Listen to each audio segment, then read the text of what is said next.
Halo semuanya, selamat datang di channel yang tidak layak untuk dihina ini.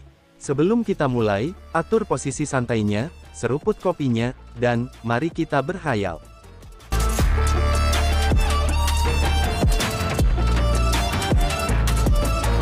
Melanjutkan cerita sebelumnya. Hahaha, ini benar-benar hebat.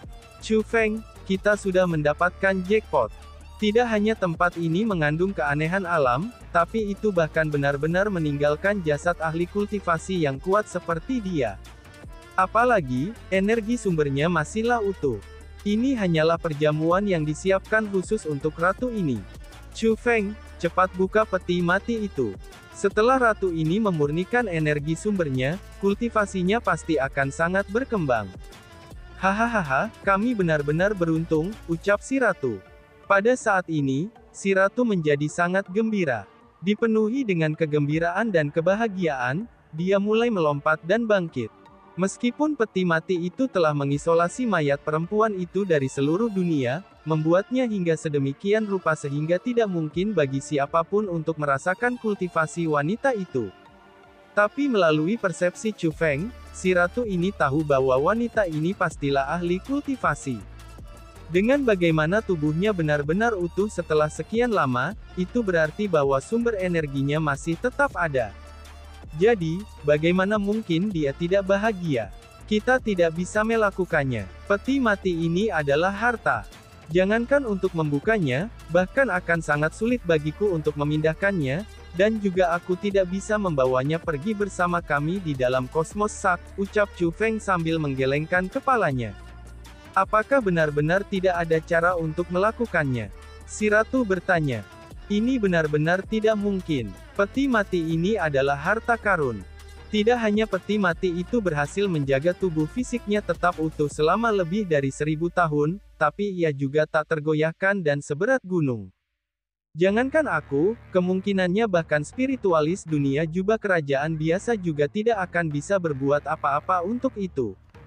Balas Chu Feng dengan mengatakan yang sebenarnya. Persepsinya ini sangatlah tajam. Dia dapat mendeteksi bahwa wanita ini sudah mati, dan juga bahwa peti mati ini bukan masalah kecil. Ini benar-benar disayangkan. Ada jamuan yang sangat sedap di depan mata aku, namun aku tidak dapat menikmatinya. Ini benar-benar menjengkelkan. Ucap si ratu dengan sangat marah, sehingga wajah kecilnya mulai memerah. Dia sangat cemas, sehingga dia mulai menginjakkan kakinya beberapa kali ke tanah. Apa yang seharusnya menjadi milikmu, pada akhirnya akan menjadi milikmu. Tidak ada orang lain yang bisa merebutnya darimu. Apa yang seharusnya tidak menjadi milikmu, maka tidak akan pernah menjadi milikmu. Bahkan jika kamu menuntutnya dengan cara yang mendesak, maka tidak ada yang bisa dilakukan mengenai hal itu. Adalah kebenaran bahwa aku tidak dapat melakukan apa-apa tentang hal itu untuk sekarang ini. Namun, ini tidak berarti bahwa itu akan berlaku di masa depan. Jika tidak ada orang lain selain kita yang menemukan tempat ini, maka pada akhirnya akan menjadi milikmu untuk dimakan, ucap Chu Feng untuk menghibur si ratu. Aku juga mengerti itu. Benar-benar menjengkelkan karena tidak bisa makan makanan enak di depan mulutmu. Lupakan saja, ratu ini telah melihat segalanya dalam hidupnya. Bujukan kecil ini adalah sesuatu yang bisa aku tahan. Namun saat ini, aku sangat ingin tahu siapa sebenarnya wanita ini. Apakah seseorang meninggalkannya di tempat ini, ataukah dia memutuskan untuk memilih tempat ini sebagai tempat peristirahatan terakhirnya, kata si ratu yang ingin tahu. Ada batu nisan di sana. Mungkin jawabannya ada di situ. Balas Chu Feng sambil menunjuk ke belakang peti mati. Ada batu nisan yang terbuat dari batu giok yang terletak di sana. Batu nisan ini juga merupakan sebuah harta. Melihat punggung batu nisan itu, meskipun dia menggunakan mata surgawinya, tapi Chu Feng tidak dapat melihat isinya. Namun sayangnya, batu nisan ini terkait dengan peti mati tersebut, dan tampaknya menyatu dengan itu. Karena itulah, mustahil baginya untuk mengambilnya juga. Cepat-cepat lihatlah apa yang tertulis di situ, desak si ratu. Chu Feng mengangguk. Dia kemudian berjalan menuju batu nisan itu untuk memeriksa sisi depannya. Ketika Chu Feng tiba di depan batu nisan tersebut, matanya langsung bersinar terang. Meskipun batu nisan ini tidak menulis tentang asal-usul wanita ini, tapi sebuah puisi ditulis di atasnya.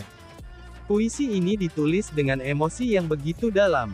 Membaca puisi itu, seolah-olah seseorang telah memasuki pikiran dan pengalaman emosional si penyair.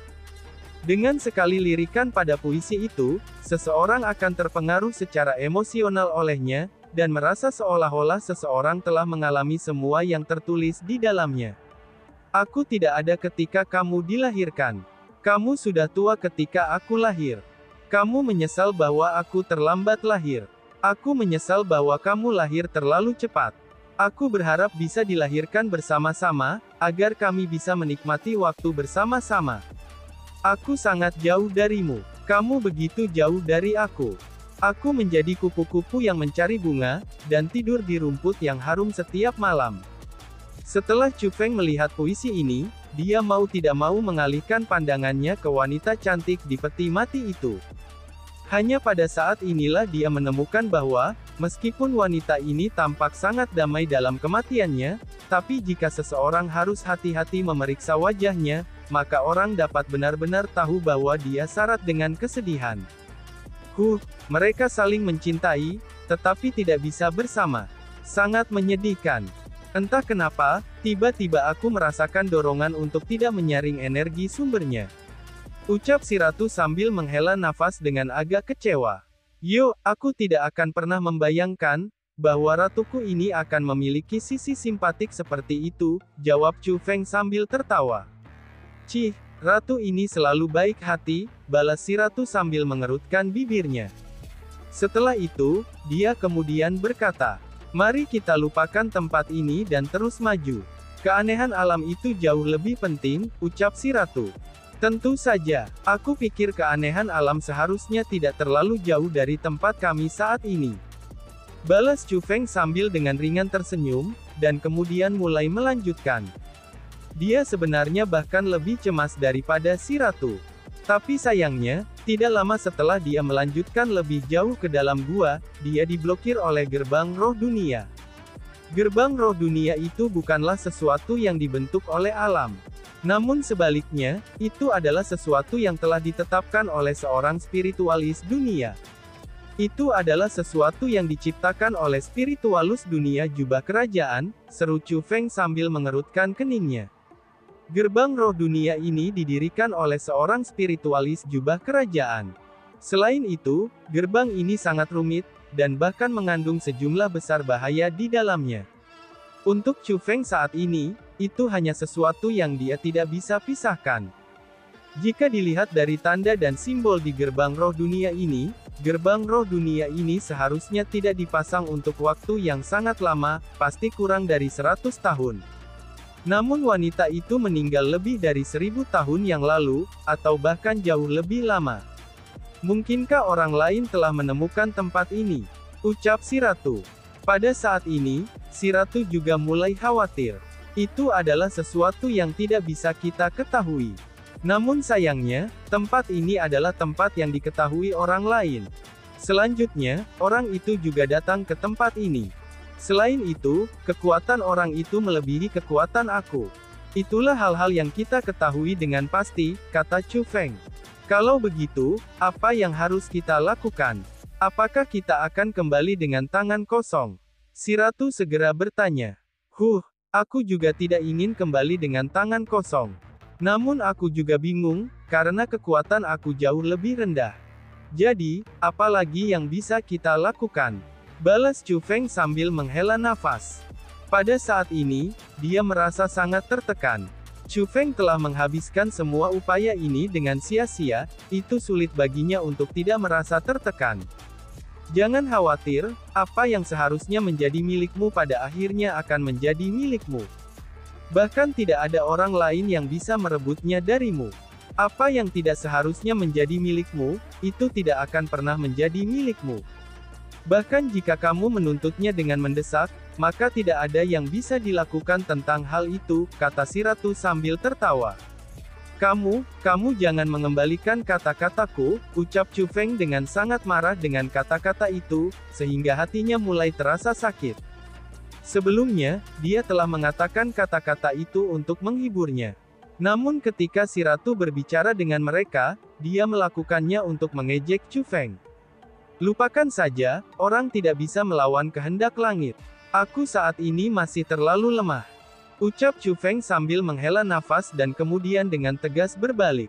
Dia tidak mau repot-repot membuang waktu di sana lagi, dan memutuskan untuk meninggalkan tempat ini. Dia tahu bahwa jika dia membuang-buang waktu di sana, maka itu akan sia-sia baginya. Itu karena, dia tidak memiliki kekuatan untuk memecah formasi di depannya juga. Selain itu, dia juga tidak memiliki kemampuan untuk membuka peti mati tersebut. Kali ini, dia dan si ratu harus kembali dengan tangan kosong.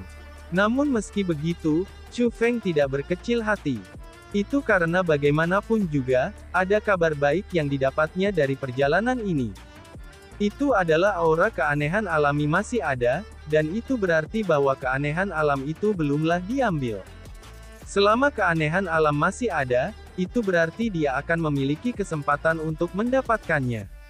Meskipun peluangnya sangat tidak pasti, tapi itu jauh lebih baik daripada tidak memilikinya. Oh tidak, seru Chu Feng. Namun, tepat ketika Chu Feng hendak keluar dari gua bawah tanah, ekspresi Chu Feng mengambil perubahan besar. Itu karena, dia seketika saja merasakan jejak fluktuasi. Fluktuasi itu berasal dari jimat komunikasi yang dia berikan pada Lil Ming. Ini telah menunjukkan bahwa, Lil Ming telah menghancurkan jimat komunikasi. Dengan kata lain, dia kemungkinan besar dalam masalah. Wush! Tanpa berpikir panjang, bahkan Chu Feng tidak berani ragu, dan dia dengan segera mengaktifkan tabu mortal teknik cahaya ilusi, lalu berubah menjadi kilatan cahaya dan terbang keluar dari gua batu dalam sekejap. Pada saat Chu Feng meninggalkan gua batu, permukaan bumi langsung memulihkan penampilan aslinya dari sebidang tanah normal. Dan juga telah menyembunyikan pintu masuk ke dalam gua dengan sempurna. Chu Feng tidak punya waktu untuk repot dengan perubahan ajaib itu. Sebagai gantinya, ia langsung bergegas ke arah fluktuasi yang datang. Dia harus bergegas ke sana secepat mungkin.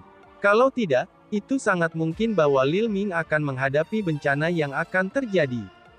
Menggunakan tabu mortal teknik cahaya ilusi, kecepatan Chu Feng menjadi sangat cepat. Seperti kilatan cahaya, dia terbang melintasi hutan bambu buang.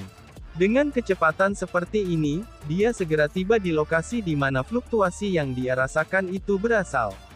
Namun setelah dia tiba, Chu Feng dibuat sangat terkejut. Itu karena, pemandangan yang muncul di hadapannya benar-benar berbeda dari apa yang dia bayangkan. Pada saat ini, apa yang muncul di hadapan Chu Feng bukanlah Lil Ming dan yang lainnya. Justru sebaliknya, itu adalah kelompok orang lain. Mereka berjumlah sekitar 35 orang. Mereka semua memiliki penampilan ganas, yang dengan sangat jelas menunjukkan niat jahat mereka. Mereka semua adalah murid dari hutan bambu daun gugur. Namun mereka semua mengenakan berbagai jenis pakaian, dan kekuatan mereka juga pada tingkat yang berbeda.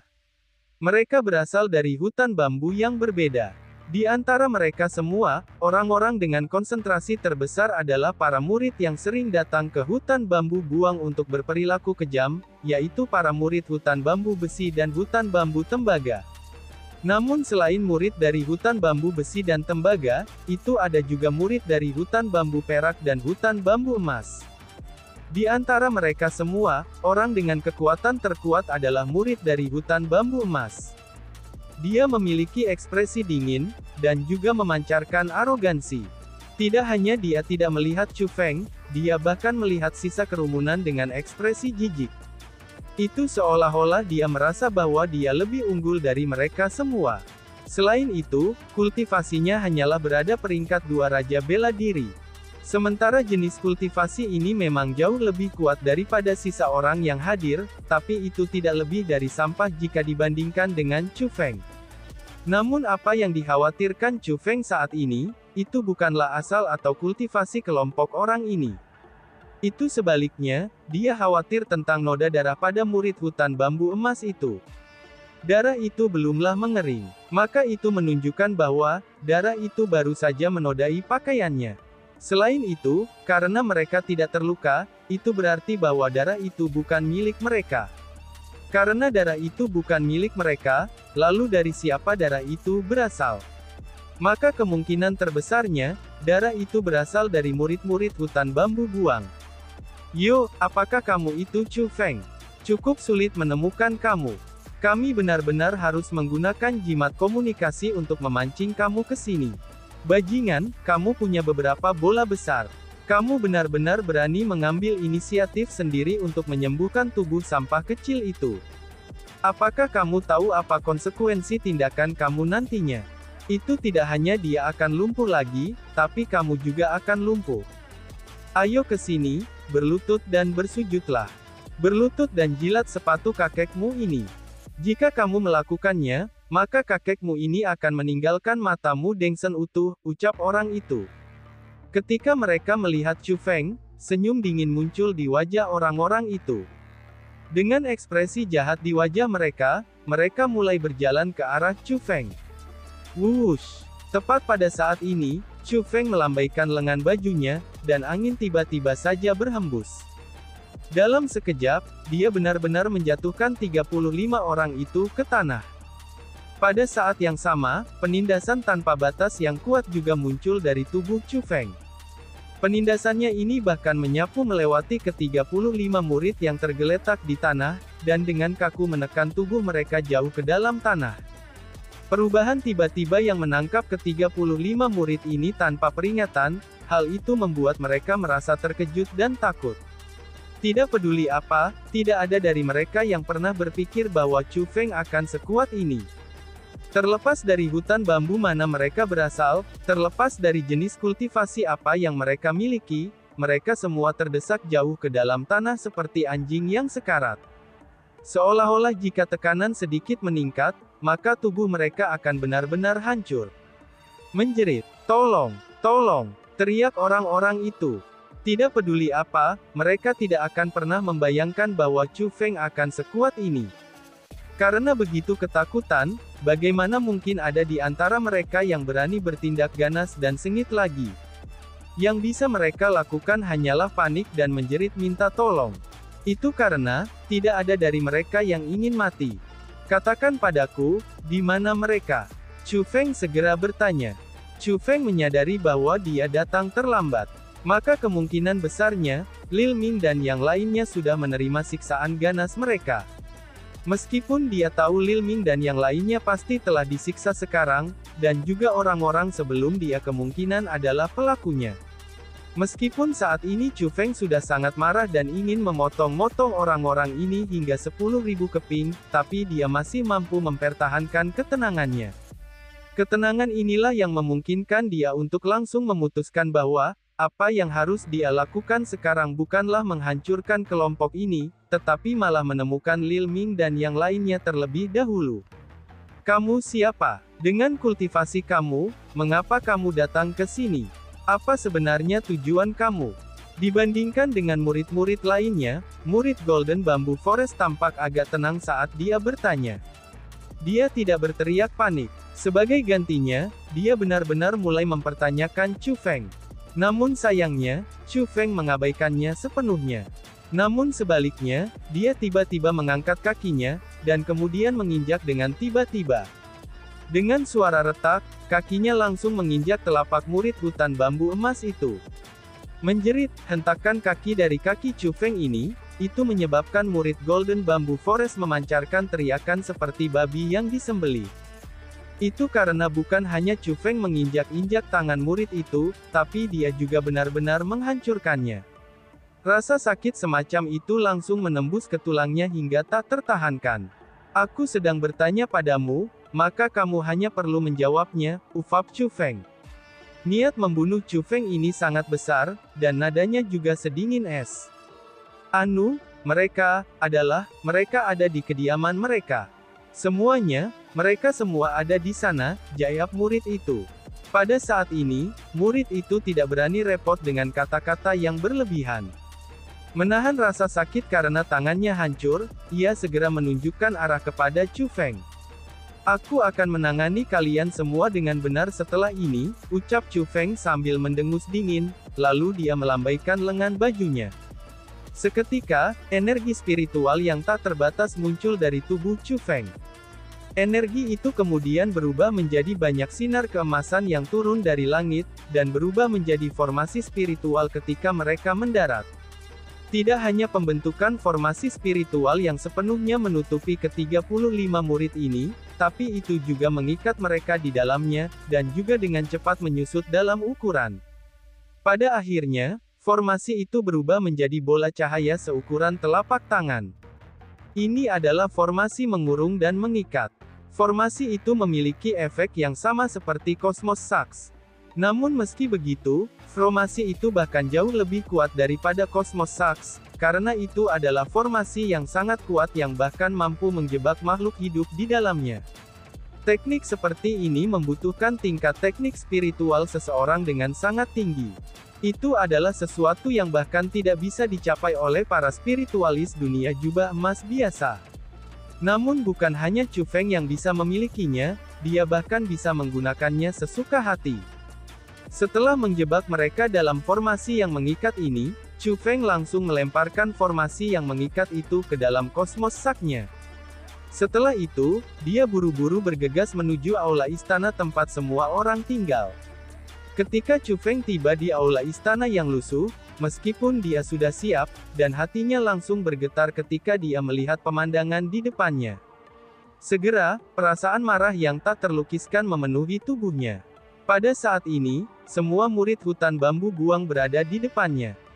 Mayoritas dari mereka tidak terluka, namun mereka semua panik ketika mereka berdiri di samping, dan memandang kedua orang dengan penuh perhatian dengan ekspresi tak berdaya di wajah mereka.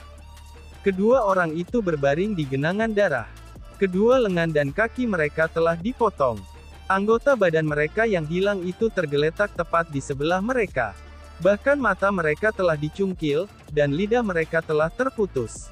Seluruh adegan itu sangat tragis, dan juga penuh dengan darah. Adapun dua orang ini, mereka adalah dua orang dari hutan bambu buang dengan hubungan terbaik dengan Chu Feng, mereka adalah Li Xiang dan Lil Ming. Keparat, teriam Chu Feng. Chu Feng menyadari bahwa dia benar-benar sudah terlambat. Rasa menyalahkan diri sendiri memenuhi seluruh tubuhnya tanpa terkendali. Namun, dia tahu bahwa apa yang perlu dia lakukan saat ini bukanlah menyalahkan dirinya sendiri. Itu sebaliknya, dia perlu dengan cepat membantu Lil Ming dan Li Xiang menyembuhkan luka-luka mereka. Luka mereka benar-benar terlalu parah. Tidak hanya mereka memiliki luka luar, tapi mereka bahkan memiliki luka dalam. Tubuh mereka telah ditusuk oleh pedang. Dengan demikian, baik dantian mereka maupun organ dalam mereka, itu telah menerima berbagai tingkat cedera. Chu Feng harus segera membantu mereka menyembuhkan luka-luka mereka. Selain itu, sangat mungkin bagi mereka untuk menjadi lumpuh karena ini. Bahkan mungkin saja mereka untuk kehilangan nyawa mereka. Ketika Chu Feng mulai menyembuhkan mereka, para murid yang berdiri di sana tidak melakukan apa-apa sebelumnya. Bahkan tidak memiliki keberanian untuk membantu Li Xiang dan Lil Ming mengikat luka mereka, dan mereka benar-benar mulai mengoceh terus-menerus dengan kritik. Bukankah aku sudah bilang untuk tidak mengembalikan tubuhnya? Lihat bagaimana dia menolak untuk mendengarkan. Dan lihatlah, apa yang terjadi sekarang. Mereka dipukuli dengan sangat parah, sehingga mereka bahkan bisa kehilangan nyawa mereka sekarang. Betul sekali. Dia mengatakan bahwa dia akan mengambil kembali martabatnya. Apa gunanya sekarang setelah dia mengambilnya kembali? Ketika kamu tidak bisa melindunginya, bukankah kamu masih akan diinjak-injak oleh orang lain? Cih, kamu hanya menimbulkan penderitaan pada orang lain, ucap orang-orang. Meskipun mereka tidak secara langsung menyerang Chu Feng, tapi itu sudah jelas bahwa mereka telah menyalahkannya. Dan tiba-tiba saja bersambung. Sekian dan terima kasih banyak. Bye-bye.